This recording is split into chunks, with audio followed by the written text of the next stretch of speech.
Italy has accused India of violating a convention on diplomatic immunity by preventing the Italian ambassador from leaving the country. The Indian Supreme Court ruled the ambassador, Daniele Mancini, did not have legal immunity after Rome refused to return 2 Marines charged with murdering 2 Indian fishermen.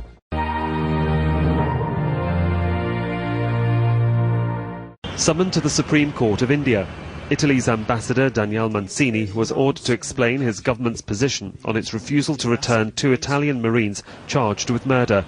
He didn't go, but his lawyer did. Last year, off the southern coast of India, Lattore Massimiliano and Salvatore Gironi, part of a 6-member security detail on the merchant ship Enrica Lexi, allegedly fired on an approaching Indian fishing vessel. The Marines said they believe the boat was carrying pirates. 2 Indian fishermen were killed. One of the men who survived the attack said they were trying to protect their fishing nets and warning the merchant ship to keep away.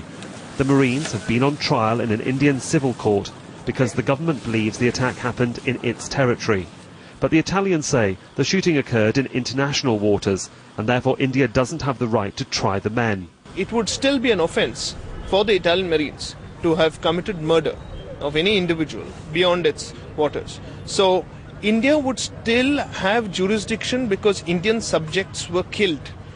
But for India to obtain the accused and try them, it would depend on the extradition treaty that India has with Italy because they're Italian citizens. For the past year, the Marines have been held under house arrest in the state of Kerala.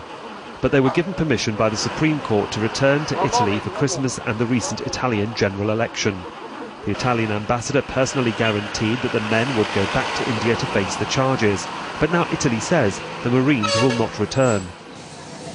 On Monday, India's Supreme Court ruled the Italian ambassador waived his diplomatic immunity when he guaranteed the Marines would return and has ordered him not to leave the country. But the European Union says the ambassador is protected under the Geneva Convention. Italian ambassador was not invited by the court to come and give a guarantee for these 2 Marines. He did it voluntarily, as a result of which he waived whatever diplomatic immunity he had by subjecting himself to the jurisdiction of the Supreme Court of India. There is underway a study of the entire expanse of our relationship with Italy. When it is completed, will provide us a variety of suggestions, and it's only then we will consider various matters. Significantly, the Supreme Court did not begin contempt proceedings against the ambassador. We are not looking for a confrontation. The Italians have consistently also maintained it. So I think the last word has not been said about this, that there could be, both sides could find a way out. While efforts will be on at the governmental levels to resolve this deadlock, it will be the Supreme Court that will have a final word in the matter, as an undertaking made to it has been breached.